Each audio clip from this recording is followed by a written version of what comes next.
Assalamualaikum warahmatullahi wabarakatuh. Pertamanya saya bagi pihak Umar Fikir asal putus hati, asal berterima kasih dengan kehadiran Cik Puan sekalian. Dengan kehadiran ini insya-Allah pada hari ini kita akan adakan beberapa salat. Tapi sebab program pada hari ini dia cuba datang, kita sama-sama doakan semoga Ustaz dapat sampai pada hari ini, Ustaz Fawaz lah. InsyaAllah dia akan bersama kita sampai ke petang, insyaAllah. Moga-moga Allah mudahkan. Jadi kalau ada apa-apa yang tak faham, ada apa-apa yang tak jelas tentang perjalanan program ini, ataupun nak tanya lokasi, Cik Puan semua boleh tanya kepada urus dia yang ada di luar lah, pakai tag itu, urus dia Rumah Fikir. Dan saya mungkin orang tak kenal, saya nama glamour Pak Din. Dan orang bagi apa, tanpa melengahkan masa, saya menyebut Presiden Persatuan Mahasiswa FPI selaku kerjasama kita pada kali ini, Umar Fikir, dan saya menyebut untuk dia bagi sepatah dua kata-kata haluan sebagai tuan rumah. Silakan. Bismillahirrahmanirrahim. Innal hamdalillah nahmaduhu wa nasta'inuhu wa nastaghfiruh wa na'udzu billahi min shururi anfusina wa min sayyiati a'malina. May yahdihillahu fala mudilla lahu wa may yudlil fala hadiya lahu. Asyhadu an la ilaha illallah wahdahu la syarika lahu wa asyhadu anna Muhammadan abduhu wa rasuluh. Amma ba'd. Assalamualaikum warahmatullahi wabarakatuh. Jadi yang berada di hadapan saya ini adalah bidadari syurga semua. Masya Allah. Dan yang lelaki ini entah ke mana. Jadi saya berada di sini pun dalam keadaan yang segan silu, berhadapan dengan insyaAllah bidadari syurga. Saya tidak berniat untuk bercakap panjang di hadapan ini. Pertama kali pihak Persatuan Mahasiswa Fakulti Majlis Islam mengalu-alukan kedatangan hadirin dan hadirat ke program yang telah dianjurkan, iaitu seminar pembiasaan wanita. Betul ya? Okey. Kemudian ucapan terima kasih kepada penganjur, iaitu Rumah Fikir, kerana sudi untuk berkolaborasi bersama PMFPI untuk menganjur untuk melaksanakan program yang telah dirancang dalam saya kira-kira sebulan lebih. Dan hari ini alhamdulillah apa yang dirancang Allah memudahkan segala urusan untuk kita laksanakan seminar pembebasan wanita tersebut. PMFPI sendiri mengalu-alukan keterbukaan mana-mana pihak untuk bekerjasama dalam melaksanakan ataupun menjalankan aktiviti-aktiviti yang berbentuk keilmuan. Okey, kerana apa? Ilmu itu adalah cahaya. Saya petik kata-kata Imam Syafi'i, di mana kalau kita mahukan dunia, kita perlukan ilmu. Kalau kita nakkan pada akhirat, kita perlukan ilmu. Dan kalau kita nak kedua-duanya, kita perlukan ilmu. Wallahu a'lam. Wabillahi taufiq wal hidayah. Assalamualaikum warahmatullahi wabarakatuh. Saudara Hafiz dengan ucapan yang diberikan, insyaAllah. Dan saya pun duduk tengok-tengok pasal ni, dia tahan juga kan.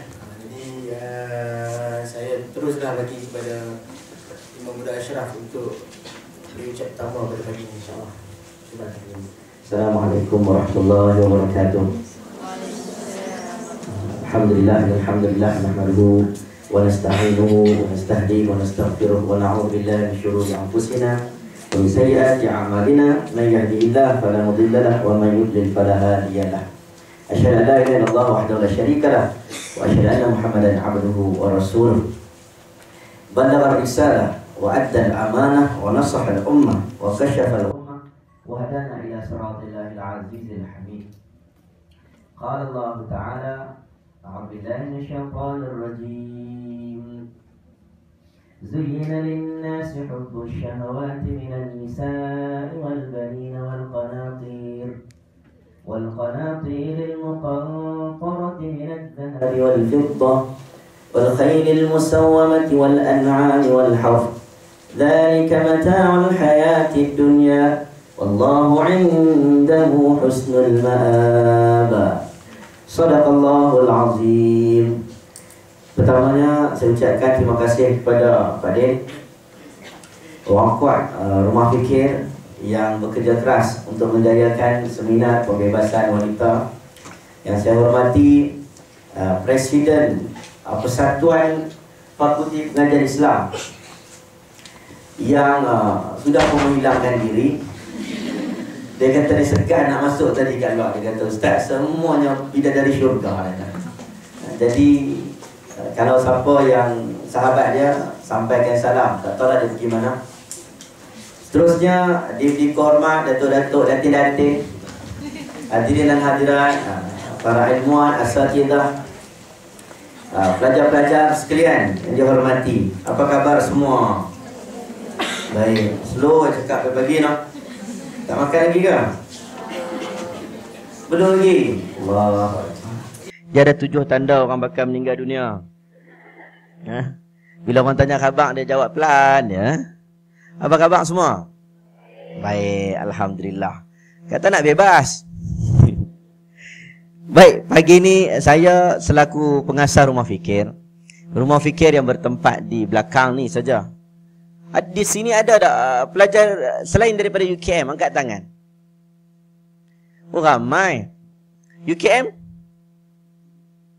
Ramai juga no. Baik. Line proton tu. Tahu proton? Proton semua orang tahu kan? Line Azura tu tau. Ikan bakar 4 rasa tau. Tahu nak makan? Patin temeluh nak makan? Tak lagi teruknya, taubatlah. Kan? Line tu, line section 3 ni, line situ atas bangi ikan bakar 4 rasa itu, itu pejabat kamilah Rumah Fikir yang menganjurkan program-program keagamaan.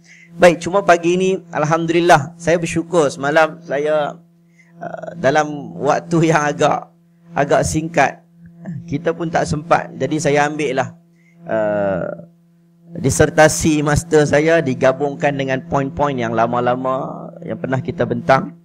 Lalu dalam kesempatan waktu yang agak singkat daripada petang kemarin pukul 2 hingga pukul berapa petang tu, tapi ceramah malam pula ada tetamu datang sampai ke tengah malam. Jadi lepas subuh saya perhabis sikit lagi. Alhamdulillah berjaya kita tengok pada kali ni slideshow yang memang orang tak boleh baca daripada belakang. Boleh baca ke? Boleh tak? Boleh Tak boleh? Tak apa, nanti saya bagi foto state Umi lah. Okey, baik. Sebelum tu syukur Ustaz Fawaz Fazil. Saya dengar cerita dia 5 hari dah sakit. Jadi dia tak sihat ni, saya rasa bersalah untuk panggil dia datang juga. Saya confuse, salah dengan Cik Puan ke? Salah dengan dia. Sebab sebagai anak murid ni, kalau boleh tu saya lebih mengutamakan dia.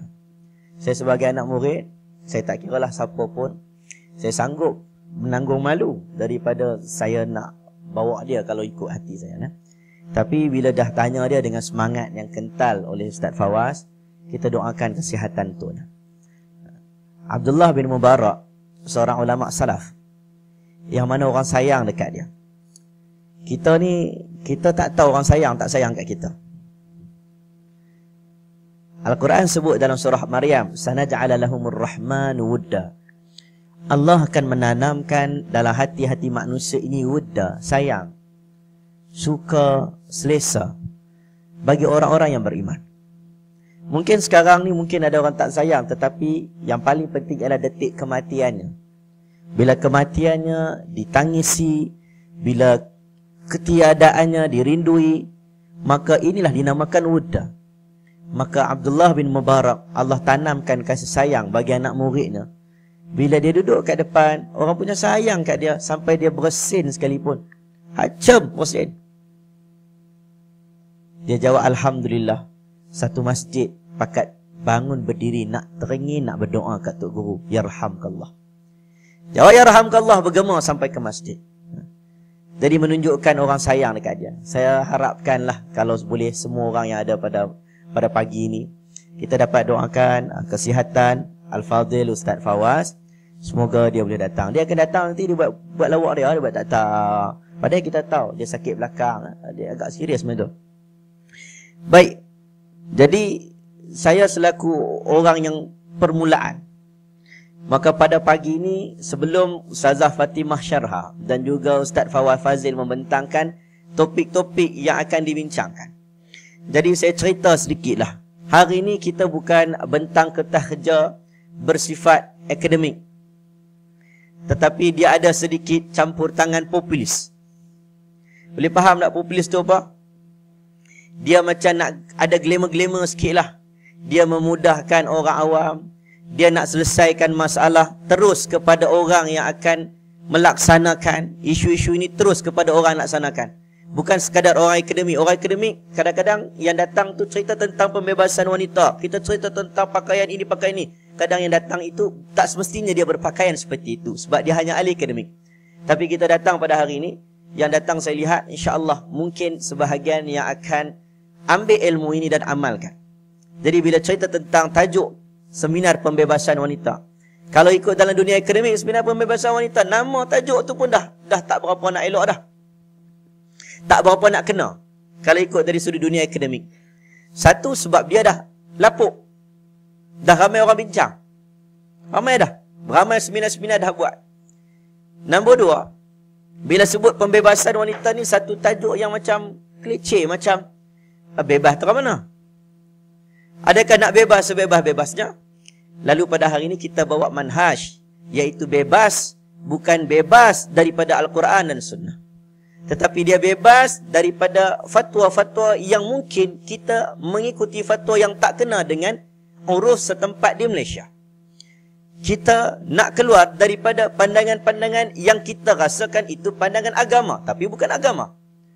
Yang mana kita rasakan pandangan-pandangan itu tak kena dengan situasi realiti kita. Kita dengan keluar kerjanya, macam mana ni Ustaz, kami ni macam mana? Kami ni ihdat ni macam mana? Berkabung macam mana ni? Tahu tak ihdat? Sebut macam Kedah. Berkabung. Berkabung ni suami kamu meninggal. Pernah kahwin lagi? Tak pernah kan? Tak apa. Suami kamu meninggal, kan? Jangan ada doa lah suami meninggal lah. Suami meninggal, kamu kena berkabung 40 hari, tak boleh kena pakai pakaian. Kalau ikut ulama' muktabar, majoriti ulama' kena pakai hitam saja. Tak boleh keluar rumah saja-saja. Nak pergi shopping tak boleh. Nak pergi shopping boleh, nak pergi beli barang asas boleh. Nak pergi window shopping tak boleh. Nak pergi kenduri tak boleh. Birthday tak boleh. Sambut menantu kat rumah, nak makan tak boleh. Dia kena waqarna fi buyutikun, duduk kat rumah. Jadi benda itu akan dibincangkan. Oh, macam mana kami ni Ustaz? Sekarang ni macam mana kami duduk kerja? Oh, macam mana pula nurse? Takkan nak pergi pejabat, pergi jadi nurse pakai baju nurse warna hitam? Orang confused, nurse ke polis? Kan? Jadi benda ini akan mencelarukan. Jadi insya-Allah kita cerita sikit pada hari ini. Saya baca sikitlah. Bila sebut predikat kebebasan sebenarnya mengalami konflik dalam menentukan. Nampak tak? Pak Din, besar sikit Din. Aku pun boleh. Mana tadi punya ni? Ni kan? Saya lama dah tak ni, tak apa. Tak buat benda-benda tak jenis ni. Okey noh, nampak sikit lah noh. Okey. Tak maaf lah, tak buat. Sebab saya tak tamak ya, yang mentang lepa. Tapi rasa macam tak sayang, tak kongsi sikit. Kebebasan mengalami konflik dalam menentukan standard dan pendefinisian yang pelbagai. Semua orang sebut kebebasan. Apa maksud bebas? Dia kata aku lebih moden, aku lebih moderat, aku wasatiyah. Semua kata wasatiyah. Habis itu siapa yang wasatiyah? Okey. Idea kebebasan yang dicanang membawa kepada satu gerakan yang dipanggil golongan feminis. Kesan dari rasa yang dirasai oleh segelintir pengkaji yang merasakan perlunya reformasi hukum terhadap kaum wanita sesuai dengan realiti semasa. Bila wanita ni rasa satu peringkat pada tahun 18, dia kurang panggil. Kalau 19, kurang ke 20 kan? Kalau 18 berapa, kurun ke 19. Kurun ke 19. Teruknya aku nah. Kurun ke 19. Bangkit orang rasa macam ada benda yang tak kena dengan peraturan hukum hakam agama. Maka lahirlah tokoh-tokoh tertentu yang dia mula mewujudkan wacana.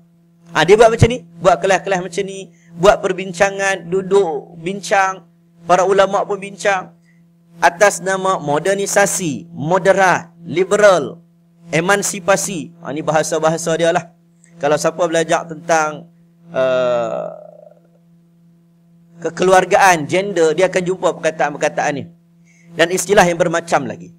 Sebelum tu saya nak sebut, kalau kita cerita tentang kebebasan wanita, kita tidak dapat lari dengan satu tokoh yang sangat terkenal. Tokoh ni memang menjadi kontroversi.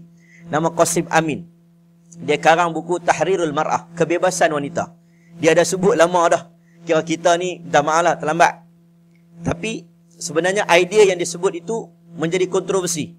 Dia ikut Muhammad Abduh. Namun, walaupun dia ikut Muhammad Abduh, banyak pendapat dia macam tak kena dengan Muhammad Abduh. Tapi Rashid Redha, yang juga pengikut Muhammad Abduh, Rashid Redha puji, dia kata, 10 kebaikan yang ada padanya, janganlah satu keburukan, kesilapan, kita buang dia semua. Boleh ambil, dan mungkin dia adalah orang yang agak terkesan dengan begitu tertutupnya wanita zaman itu. Saya kena cakap benda ni sebab kadang-kadang orang rasa ustaz nak bawa kita ni pergi jadi apa, dia nak kami semua perempuan jadi liberal ke? Tak. Bila mana kamu tidak ke hadapan, maka orang lain akan ambil tempat. Itu aja, senang. Betul tak? Bila nak cerita tentang kebebasan wanita, hak-hak wanita, kena cerai macam mana, tiba-tiba kita nak cari ustazah, tak jumpa ustazah. Jumpa orang yang tak sepatutnya membela kamu. Jadi itu masalah tu. Tu kita nak bawa orang-orang yang faham agama. Qasim Amin ni dia orang yang pernah mengarang buku yang berikut. Jadi 2 buku dia karang, Al-Mar'ah Al-Jadidah. Dia karang sehingga dia menulis berkenaan dengan wanita-wanita yang pakai kain kerubung semua ni, tutup semua. Tutup semua. Muka khilaf para ulama. Contoh, muka khilaf. Ada setengah kata, jumhur ulama kata muka dan tapak tangan bagi wanita itu bukan aurat. Tapi nak tutup boleh tak? Boleh. Namun ada sebahagian kata semua wanita itu aurat. Tapak tangan pun aurat. Kalau pakai niqab tu mata-mata pun aurat tu. Sebab tu yang perempuan yang jaga dekat Masjid Nabawi kan, dia duduk, dia pakai tutup semua. Tutup semua, duduk seorang-seorang. Ada sebahagian yang memegang pendapat itu. Jadi tak ada masalah. Benda ni bukan kita nak kata apa ni ekstrim, tak. Dia ada pendapat dia. Jadi dia rasa benda inilah menyekat wanita, maka dia karang buku yang menimbulkan kontroversi sehingga dia berbicara soal tudung. Dan benda tudung ini dalam perempuan ni benda yang paling sensitif. Nak cerita hak tu, hak ni, hak lain tak ada masalah. Bila baik cerita bab tudung, tak boleh jadi. Maka waktu itu lahirlah seorang tokoh lagi tak lama kemudian, taklah kata dekat sangat tempohnya, agak lama jugalah tempoh sehingga zaman-zaman sekarang, yang juga mengarang buku Tahrirul Mar'ah, Dr. Abdul Halim Abu Shuqqah. Buku tu ada terjemahan. Siapa boleh beli, bagus buku tu. Dan kata pengantar oleh Dr. Yusuf Al-Qaradawi, dia huraikan isu-isu yang khusus. Maka lahirlah tokoh-tokoh yang kalau kita tengok semenjak daripada Tahrirul Mar'ah Qasim Amin, lepas tu lahirlah zaman-zaman duduk orang di Morocco, zaman-zaman orang duduk di Saudi, zaman-zaman orang duduk di negara barat, orang yang berbincangkan tentang isu-isu wanita. Di Malaysia ni tak kata ramai, tak betul-betul hebat. Tak ada tokoh. Malaysia tak ada tokoh. Kamu perempuan tak ada tokoh pembebasan wanita, tak ramai. Kesian kat hangpa. Dah betul. Kita banyak bergantung kepada tokoh luar. Sebab itulah kalau seminar-seminar wacana-wacana tentang gender, saya ambil bidang gender, kalau tengok buku-buku kita nak baca, tak ada kat Malaysia penulisan orang kita. Kalau ada pun sistem Islam, dia terbitkan semula buku-buku kebanyakannya ambil daripada Indonesia. Ambil Fatimah Mernesi, Asghar Ali Engineer, ambil buku-buku Rifat Hassan, Nawal As-Sadawi, dia ambil buku luar. Dan pernah ada tokoh yang sangat hebat dalam sudut tentang kewanitaan ini yang pernah menjadi pensyarah di Universiti Islam Antarabangsa. UAE lah, kan? Apa nama tu? Jadi imam tu Aminah Wadud Muhsin, orang Amerika Syarikat. Saya dah follow. Dia Twitter dia ada lagi. Bolehlah follow dia. Boleh tengok macam mana pendapat dia. Dia agak kontroversi. Dulu dia pakai hijab. Sekarang dia tak pakai dah. Nampak? Dia kata, sebab dia tidak berpegang tentang kewajipan hijab. Boleh tengok dia. Dia pernah jadi pensyarah di Universiti UAE tu. Dan dia pernah sekali jadi imam. Yang kontroversi. Imam semayang kan. Belakang, lelaki duduk belakang. Kamu sanggup tak jadi imam? Tak teringin jadi imam. Sekali pun tak teringin. Dengan perempuan kira no? Dengan perempuan dengan lelaki tak teringin. Kot sekali geram kan. Asyik lelaki ya, tak teringin lah. Dia kata, Ustaz, kami kalau semayang belakang lelaki kami tak khusyuk. Kami nak semayang imam kami perempuan ya. Tak boleh lelaki kalau duduk belakang lagi tak khusyuk. Baik. Kat mana tau? Saya nak laju sikit. Baca kat sini lah kan. Lama tak main teknologi ni. Okey, lahirlah tokoh-tokoh yang saya sebut tadi. Sehinggalah saya ulang balik, saya rewind balik pada sejarah. Kita tadi bagi permulaan, bagi cerita tentang kenapa kita ambil tajuk ini, kenapa kita nak bincang tajuk ini.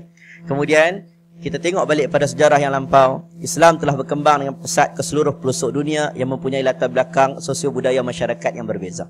Kamu kena ingat, takwa itu universal. Orang yang duduk di negara China pakai Cheongsam, dia boleh masuk syurga.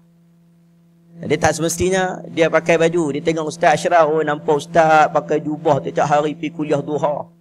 Lepas tu pergi kuliah zuhur, lepas tu pergi maghrib, Allah pakai jubah lebat, bos selimpang. Tak selimpang. Shawl ni. Dia apa panggil rida kan, pakai, dia kata Ustaz saya teringin lah, saya ni mekanik Ustaz, saya dah pakai baju angkasawan ya. Macam mana saya nak masuk syurga? Saya teringin nak amalkan sunnah. Kita jawab untuk dia, kalau dia bertakwa kepada Allah, dia buat kerja kerana Allah, waktu yang ada padanya, yang ketetapan untuk dia solat, dia mendirikan solat dalam keadaan pakaian begitu. Dia mencari rezeki yang halal, dia juga layak untuk masuk syurga Allah. Orang duduk dekat kutub utara, pakai baju yang iglu tu, bila dia nak letak selendang? Betul tak? Kan? Bila dia nak letak? Orang yang duduk dekat kawasan-kawasan, sebab Nabi SAW, dalam riwayat Nabi ni pakai baju pun kadang butang atas tak bubuh. Kan kita kadang nampak lelaki tak bubuh butang atas, tambah-tambah hak Islamik ni. Ini Ustaz kena pakai, kena ikat macam tu. Kan? Tambah tak bubuh butang atas, baju Melayu butang tak cukup. Orang tengok butang atas tak kemas dia ni. Ya Allah, tak siqah. Dia tak siqah. Dia kena butang bagi atas. Kan? Dalam riwayat Nabi pernah buka butang.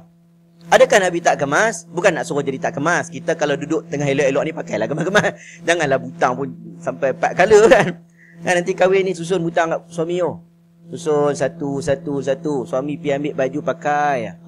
Tengok butang 1, 2, 3. Merah, biru, kuning. Dia ada semua putih. Ni butang apa ni kan? Butang jalur gemilang. Okay. Elok. Tak nak sebutnya. Tak mana tau. Nabi ni, dia tak pakai butang sebab, bukan nak kata Nabi tak kemas. Menunjukkan Nabi juga banyak aktiviti. Naik kuda, berjihad, berperang, bantu isteri dia dekat rumah, bantu sahabat dia, cari rezeki. Ini Nabi SAW. Maka dengan itu perbezaan budaya membuatkan hukum hakam itu kadang-kadang dia berbeza. Penganut agama Islam dengan penganut agama-agama atau kepercayaan-kepercayaan yang hidup lain, apatah lagi membezakan taraf kedudukan antara sesama jenda. Maksudnya Islam ini menawarkan keadilan sejagat yang tidak membezakan antara siapa dengan siapa. Siapa dengan siapa tak beza dah. Kulit hitam ke kulit putih ke tak beza dah. Laki dan perempuan tak ada beza. Sama ya. May ya'mal minas solihati min dzakarin wa untha wa huwa mu'min. Siapa buat baik, buat amal soleh laki dan perempuan, dia layak masuk syurga. Kamu tak perlu menjadi lelaki untuk menjadi hebat. Aku tak hebat lah, aku nak kena jadi laki baru aku jadi hebat. Tak perlu. Dan laki tak perlu menjadi perempuan untuk menjadi hebat. Tak perlu. Kamu kekalkanlah dengan gender kamu itu. Tak perlu untuk tukar jantina. Semua ada kehebatan masing-masing. Adakah pembantu? Adakah nusaibah? Ataupun saya sebut, adakah siapa lagi ya? Ummu Salamah yang berada di medan perang, yang membantu di bahagian merawat, pahalanya tak sama dengan seorang lelaki yang berada di medan pertempuran jihad yang memegang pedang. Dia kata, aku nak pegang pedang ke? Aku nak pegang pedang, nak lawan juga, nak tetak orang. Kita kata, tak, kamu kena jaga ruang tu. Tak ada siapa nak rawat ni. Pahala tak sama. Ganjaran Allah akan bagi sama sebab taklif kita, tanggungjawab kita berbeza. Allah akan bagi sama. Allah akan bagi. Sebab itulah hak wanita buat kerja kat rumah dengan lelaki buat kerja kat luar nampak macam tak sama. Tapi sebenarnya ganjarannya tetap sama. Pekerjaan berbeza. Saya bukan nak suruh lelaki tak boleh kerja kat rumah, perempuan tak boleh kerja kat luar. Nak sebut kalau kita buat benda macam ni, orang kata saling tolong menolong, dia akan dapat ganjaran yang sama. Sebelum kedatangan Islam, wanita menghadapi zaman sukar. Yang ni semua orang dah tahu, ustaz-ustaz dah ceramah dah. Orang perempuan zaman jahiliah dulu punya teruk. Bukan perempuan tu teruk, perempuan diterukkan. Kan? Bahasa buku dia. Mereka ditindas, dipisahkan dan ditendang kewujudannya. Malah hak kemanusiaan mereka dihilangkan begitu saja. Sejarah membuktikan antaranya bangsa Yunani dan Rom yang menganggap wanita sebagai bahan seksual lelaki dan tidak dibenarkan langsung mendapatkan hak. Tengok tentang sejarah Yahudi juga macam-macam. Arab jahiliah pun macam-macam. Begitu juga bangsa Arab sendiri yang merendahkan martabat wanita dengan membunuh anak perempuan hidup-hidup. Walaupun peristiwa ini dia membunuh anak perempuan hidup-hidup ni bukan semua bangsa Arab, jangan salah sangka. Dia ada keturunan-keturunan tertentu. Antaranya Bani Adi. Kenyataan ini dilihat pada hampir seluruh pelosok dunia yang menganggap status perempuan lebih rendah daripada lelaki. Namun setelah kemunculan Islam, tercetus satu revolusi baru dalam kehidupan wanita. Kedatangan Islam juga telah mengubah landscape status sosial wanita ke peringkat yang lebih tinggi. Martabat wanita diangkat dan diberi layanan. Macam-macam wanita dia bagi ini, dia bagi hak apa? Tak kira sama lelaki dan perempuan, dia bagi hak fasakh, khulu, contohnya hak pewarisan. Sebab itu kata Umar, satu kata hadis sahih, sahih Allah Akbar, Muslim ke Bukhari. Umar sebut apabila Nabi menyebut tentang lidzakari mislu hazzil unsayain. Al-Quran turun. Bagi perempuan, bagi lelaki mislu hazzil unsayain, dua bahagian daripada perempuan. Kan pewarisan kan? Lelaki dapat berapa bahagian? Dua bahagian. Perempuan dapat satu bahagian. Bila mana dapat tentang pewarisan tu, Umar kata, aku ni, kami sepanjang hidup ni, kami tak pernah fikir langsung perempuan nak dapat warisan langsung. Dengan kata setengah, satu bahagian, apa pun sepatutnya duk ingat, tak dapat langsung. Tapi Islam datang, dia memberikan pencerahan, dia memberikan hak bagi wanita. Begitu juga dalam Islam, terdapat banyak larangan keras oleh baginda Nabi SAW terhadap mana-mana individu yang mencederakan wanita. Dalam Islam juga seorang suami itu dianggap sangat mulia apabila ia menjaga kehormatan isterinya. Hukuman qazaf diperkukuhkan lagi bagi memelihara wanita yang beriman dari terus dipersendakan. Tak boleh senang-senang nak pergi tuduh, oh, wanita ni jahat, oh, perempuan ni, alah, aku tahu dah macam ni. Tak boleh sebut macam tu. Nah, yang nak sebut pun, kamu semua perempuan. Kalau lelaki saya boleh pesan sikit. Pesanlah kat boyfriend kamu. Jangan duk main-main. Jangan duk main-main. Main kata apa, alah, perempuan ni. Jangan. Saya ni mengasihi wanita, pencinta wanita. Orang rumah tak main boleh. Ini bertujuan untuk menghapuskan sistem bias gender seperti yang berlaku pada zaman sebelum kemunculan Islam. Kerana mereka menentukan jenis kelamin manusia sebagai alat ukur penentu taraf darjat seseorang. Okey, baik, teruskan. Akhirnya perubahan semasa, maka berlakulah pandangan-pandangan fuqaha yang nak cari balik. Dia tengok balik Islam ni macam mana. Islam, kaedah Islam ni dia tidak memberikan kesukaran. Wa ma ja'ala 'alaikum fid din min haraj. Dia nak buka masyaqqah tu, dia tak nak benda yang susah, dia nak memudahkan. Jadi bila tengok ada benda-benda yang macam tak kena ni, maka para ulama berbincang dan buat fatwa-fatwa yang lebih segar dan baru. Wujud beberapa pandangan. Itulah pandangan dia. Saya bukan nak sokong feminis. Kalau saya buat program yang hari ni tentang pembebasan wanita, saya pun sebahagian daripada feminis. Dah betul? Siapa yang memperjuangkan wanita itu sebahagian daripada feminism. Feminis pula aku ni. Mana? Feminin. Kita teruskan kepada soalan lah. Tengok sini. Okay. Akhirnya timbul persoalan-persoalan yang berbangkit. Yang ni yang paling penting ni. yang selalu orang tanya dan kita pun bahagia hari ni ada tak topik-topik dia. Mana ni tengok atas tak? Timbul. Saya ambil contoh perkataan waqarna fi buyutikunna. Wanita diminta untuk kekal di dalam rumah, tak ada alasan tak boleh keluar rumah. Jadi ada pandangan-pandangan dia tak baca dengan qarna, dia baca qirna. Contohnya Abu Ala Al-Maududi. Dia baca dia lagi straight, dia lagi tegas. Wanita ni dia keluar rumah tak boleh. Sebab tempat asalnya adalah di rumah. Melainkan ada alasan baru dia boleh keluar. Sampai tahap begitu, ada pandangan begitu. Begitu juga dengan hak mendapat layanan baik dan tidak dizalimi seperti yang terkandung dalam ayat Nisa, yang menyuruh si suami bergaul baik ialah terhadap isteri kamu. Kamu bila kahwin, orang tanya, Ustaz, orang selalu baca hadis Nabi. Orang baca hadis Nabi, kalaulah aku macam mana? Tentang sujud tu. Kalaulah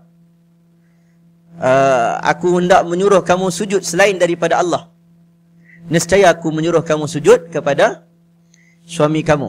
Ada sebahagian menggunakan secara keseluruhan. Ya betul, hadis itu sahih. Tetapi dalam sejarah hidup Nabi SAW dengan para sahabat tidak pernah berlaku isteri sujud di kaki suami. Menunjukkan mereka amalkan hadis itu. Faham tak amalkan hadis itu? Dia tidak menyiksa wanita, tidak melakukan perkara yang tidak baik. Wa'ashiruhunna bil ma'ruf. Dia bergaul baik dengan isteri. Bila kamu dah kahwin, contohnya ada orang baca hadis tentang keinginan lelaki untuk mendapatkan hubungan seksual daripada isterinya. Lalu suami pun baca, hendaklah kamu. Kan? Hendaklah kamu. Saya baru-baru ni, ada seorang sahabat ni, dia pergi ceramah dan TV, cakap main-main itu, jadi ada orang marah kat kita. Dia kata, hendaklah kamu ini, wahai wanita, wahai isteri, kalau kamu diminta oleh suami untuk melakukannya, lakukanlah ia, walaupun di atas unta. Kalau suami minta ada unta. Lalu dia kata, dia bergurau, dan TV tak sesuai tau. Dalam TV, dalam radio, ada perkataan tak disebut. Sebab radio lagi tak boleh. Radio dengan TV beza tau. Kalau radio, kamu ceramah dalam radio, lagi banyak kena cut. Kamu nak cerita pula dah. Kamu nak cerita dalam radio. Saya bagi contoh. Macam dalam Sinar FM. Kita nak cerita, apakah hukum seorang lelaki, seorang yang mandi bogel. Contoh. Hukum mandi tanpa memakai pakaian. Kita tukarlah, bogel tak disebut. Okey. Hukum lelaki mandi tanpa memakai pakaian. Yang tu pun kena cut. Padahal benda tu fiqah. Betul tak? Sebab bila dengar kat radio, hukum orang mandi tanpa pakaian, orang akan imagine. Faham tak? Orang akan imagine. Bila bawa kereta dia dengar tanpa pakai pakaian, dia terbayang. Saya tak boleh nak bayangan. Saya nak lukis pun tak boleh nak lukis. Tapi nampak tak? Dia punya bahasa dia. Baru ni dia pergi cerita, oh kalau boleh atas pungguk unta, maka kalau suami minta tepi peti air pun, dia kata macam tu. Jadi orang marah. Marah. Dia kena jaga-jaga. Kalau dalam seminar tak apa. Dia fiqah sebenarnya kena ajak. Inilah ilmu dipanggil pendidikan seksual, pendidikan seks dalam Islam. Dia cerita dalam kitab-kitab begitu jelas. Asingkan tempat tidur anak laki dan perempuan. Tentang isu-isu di bidang ni bincang. Jadi kita pun, kalau boleh kita nak ambil ilmu ni. Bila sebut pendidikan seks, orang nampak pendidikan seks barat. Sebenarnya dalam fiqh Islam cukup banyak pendidikan seksual. Baik. Kebijaksanaan wanita yang tidak pernah ditolak oleh para ulama, seperti mana yang disebut oleh Imam Dhabi. Ustaz Fawaz sampai dah? Sampai dah? Tak sampai lagi, tak apa. Sampai dah, stop. Kebijaksanaan wanita tidak pernah ditolak oleh para ulama, seperti mana disebut Imam Dhabi. Sebab ada orang beritahu, orang lelaki dengan perempuan, orang lelaki cerdik lagi. Pernah dengar tak? Semangat kan? Tapi memang selalunya memang macam tu kan? Tak betul lah. Tak betul. Siapa dapat pointer lagi banyak daripada dalam kelas? Lelaki perempuan? Kita dua orang pun tak boleh nak lawan lah. Sorry lah. Dua orang kita. Tak apalah. Dia ada orang sebut, habis tu kenapa? Mana pergi mufti wanita? Jawab. Yang kata cerdik jawab. Mana bagi mufti wanita? Bukan orang kata bukan tak pandai, bila para ulama tak bagi wanita menjadi tokoh dalam menetapkan keputusan, dia terima Aisyah. Tapi kenapa wanita tak boleh jadi mufti? Sebab waktu itu mereka menganggap ramai lelaki yang hebat, dia tidak ada kekangan biologi. Apa kekangan biologi? Dia nak mengaji, dia nak hafal Quran, dia tak ada waktu cuti dia. Dia bila nak mengaji, dia tak ada waktu nak dalam pantang dia. Sebab orang zaman dulu, dia mengaji non-stop. Mana ada cuti? Betul tak? Kita time cuti sem boleh dalam pantang. Betul tak? Tengah-tengah kahwin, tengah belajar. Kan? Time cuti sem boleh tak? Beranak? Apa tak nak beranak? Tak nak kahwin, betul tak kan? Contoh, dia sebab tu dia anggap macam mungkin kekangan itu membuatkan wanita ni tak boleh. Tapi sebenarnya dalam riwayat kata Imam Az-Zahabi, begitu Imam Ibn Asakir dan Al-Farahidi menukilkan bahawa hampir 80 perawi adalah di kalangan wanita. Dan Imam Az-Zahabi ni dia karang Mizanul I'tidal, kitab-kitab Tarikh Hufaz, kitab-kitab yang membincangkan orang ini adil tak adil, orang ni betul tak betul. Syiarul Alam Nubala dia karang cerita sejarah. Ada kitab yang dia tengok orang ni, dia cerita detail. Orang ini alim, orang ini pelupa, orang ini pernah buat macam ni. Dia kena sebut seorang-seorang. Mengumpat, benda bukan mengumpat lah. Dia nak jaga agama. Bila sebut, okey, kalau nama saya ada Ustaz Ashraf, kalau nama kita ada zaman tu, mesti kita kena teruk. Oh, dia ni dajjal. Betul? Kadzabun. Sebab bahasa dia orang agak kasar. Berbanding, jangan banding kita ustaz zaman sekarang. Kalau ada zaman dulu, mesti kita ni kena humud dajjalun kadzabun. Sebab bandingan mereka begitu soleh. Zaman dulu soleh, sangat soleh, wara'. Nak buat keputusan semayang, nak buat keputusan hukum fiqh, buat semayang dulu. Imam Nawawi buat semayang, istikharah setiap malam sebab nak buat keputusan. Imam Malik banyak diam, tak cakap banyak, tak merapu. Tak merapu. Sebab dia kalau cakap orang ingat macam warta daripada menteri. Sebab itulah dia tak bagi orang sebarangan masuk kelas dia. Orang nak masuk kelas dia kena interview dulu. Dia tak boleh masuk ceramah ramai-ramai kat masjid kan. Dan dia tengok nampak, adik minta maaf adik, pergi duduk kat luar dekat kolah masjid. Dia tak bagi orang sebarangan sebab kata-katanya bila orang balik keluar, orang tanya siapa sebut ni? Imam Malik rahimahullah. Orang rasa macam ini sabda Nabi. Punyalah bahasa, kata-kata. Ni kita ni banyak cakap kan. Banyak cakap. Siapa cakap ni? Kan? Ini leha. Oh, mulut puaka. Tak. Inilah kehebatan orang-orang dulu. Nah? Imam Zahabi sebut dalam 80 yang aku periksa di kalangan wanita, aku tidak pernah menjumpai pendusta hadis di kalangan wanita. Dia tak ramai. Dan dia pun tak ramai yang berdusta. Jadi yang ramai berdusta ni ramai, tapi di kalangan lelaki. Bukan menunjukkan lelaki lebih pandai bohong, tidak. Tapi sebab lelaki ramai yang meriwayatkan hadis. Itu cerita dia. Begitu juga persoalan keluarnya wanita untuk belajar. Ada orang kata wanita ni tak payah belajar lah, duduk corok dapur kan. Corok dapur kan. Nyanyilah depan dekat apa? Dekat beranda, dekat dapur, kat atas beranda. Kan orang kata kalau menyanyi atas beranda dapat laki tua kan? Kan? Saya pernah tanya Datuk Siti dulu, dia pernah nyanyi. Tak ada, Astagfirullahaladzim. Dah contoh kita dulu stigma kita. Belajar pandai-pandai buang duduk corok dapur. Dia kawan member saya. Kami kamcing, kami baik. Baik. Dia tak apa, saya tweet dia minta maaf.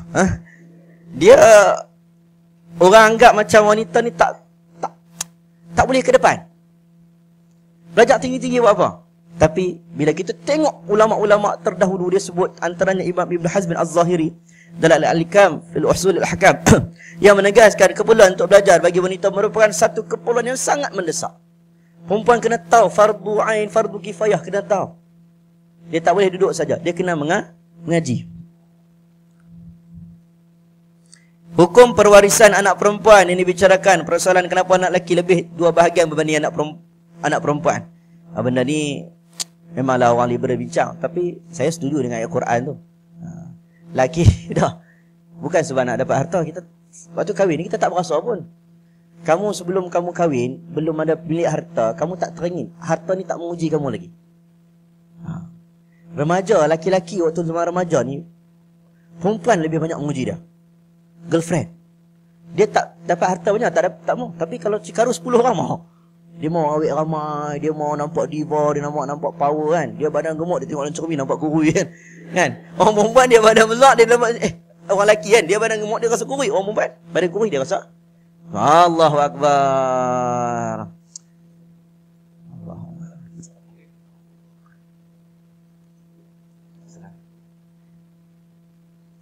Habis lah. Ana umpama bulan yang menumpang cahaya matahari. Ustaz sikit Ustaz nah. Okey, habis. Ustaz dah mana? Ustaz duduk nang sana. Rehat bagi Ustaz makan. Bagi dekat bagi ayak ni. Ayak mana? Nak ayak mana? Order ya? Ada mana? Baik, perdebatan antara suami dan isteri yang dilihat seolah melebihkan keutamaan terhadap kaum lelaki, sedangkan wanita mempunyai hak untuk bersuara dan menyatakan pandangan. Orang kata lelaki dengan suami kalau dekat rumah ni, Ustaz boleh tak kami berdebat? Berdebat ni macam beza pandangan. Boleh tak? Tengok-tengok pernah berlaku pada zaman Umar Al-Khattab radhiyallahu an. Bukan Umar yang cerita beletir. Cerita beletir tu ulama bincang, setengah kata tak sahih, tapi cerita tentang Umar Al-Khattab radhiyallahu an dalam hadis sahih, bila mana dia kata kepada Hafsah, Hafsah pun ada bagi pendapat dia pun bagi pendapat dia. Anak dia sendirilah. Lalu dia kata, Hafsah ni hang macam mana ni? Kan, macam mana ni? Hang dekat rumah Nabi ni macam mana? Maka dia jawab apa? Kata dekat rumah Nabi pun pernah berlaku di kalangan isteri Nabi yang aku sendiri pun ada ketika aku tak setuju, macam tak berapa nak selesa. Jadi tapi aku redha. Ulama syarahkan hadis ini mengatakan mereka melakukan perdebatan dalam keadaan begitu harmoni. Bukan bergaduh. Suami isteri biasalah beza pendapat kan. Abang nak beli tudung warna biru. Kemarin nak beli biru. Tu biru lain. Orang perempuan dia banyak biru, betul tak?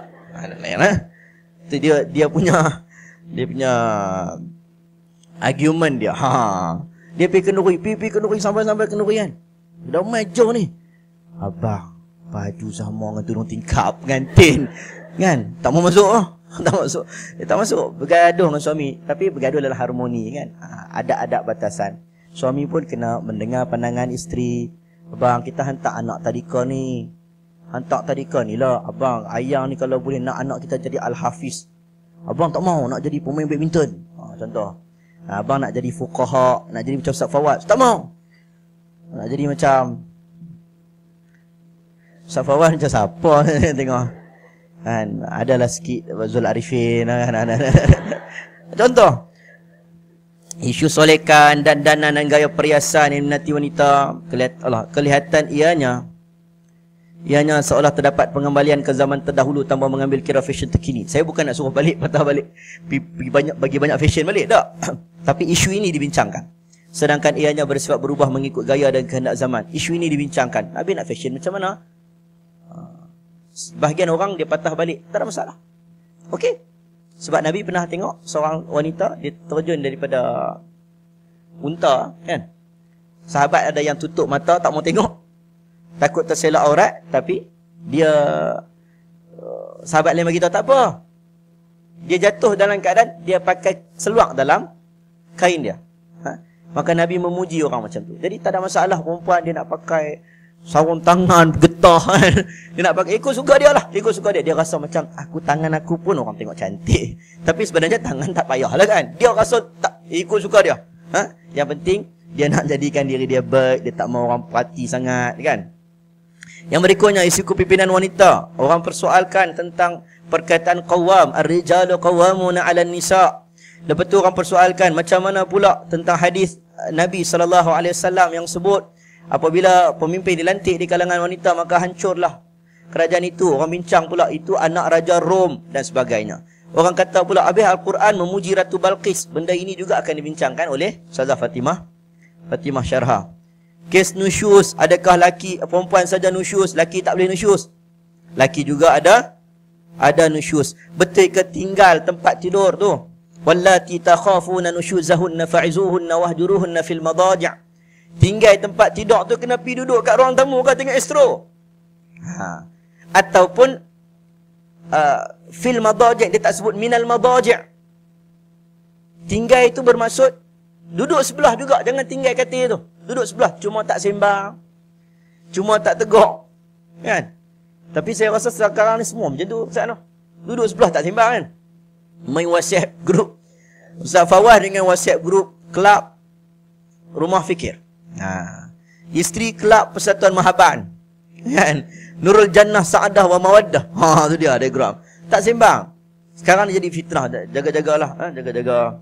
Dan yang terakhir, hukum melibatkan suara wanita. Ada sebahagian kata aurat. Kemudian macam mana pula betul ke aurat?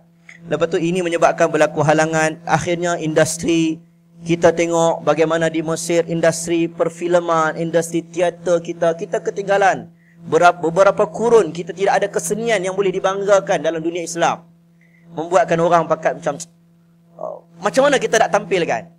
Macam mana nak tampilkan? Inilah persoalan-persoalan yang membuatkan kita semua mengadakan program pada hari ini. Boleh faham semua? Boleh kot noh? Ustaz Fawaz dah sampai dah. Terima kasih Ustaz Fawaz. Berkat doa kami semua tadi. Silap doa tak boleh kita korang. Tapi bagi tahu lah Ustaz dah buat macam mana kan. Dia doa dia kena, kalau boleh tu kita doa diam-diam, tak payah bagi tahu Ustaz Fawaz apa yang kita doakan sebentar tadi. Doa elok-elok. Doa semoga Ustaz Fawaz diberikan kekuatan untuk bersama dengan kita pada hari ini, insya-Allah. Saya mohon maaf berlaku kasar bahasa tu kurang tak kena. Kalau ada salah dan silap, nanti saya ada kesempatan saya print photostat dan saya akan bagi insya-Allah kepada Ustaz Fawaz. Saya tak tahulah mungkin ada MC ataupun tidak. Ada ataupun nak sambung tu Pak dia dah hilang. Jadi siapa nak turunkan lah? Okey, turunkan. Allahu a'lam bissawab. Assalamualaikum warahmatullahi wabarakatuh.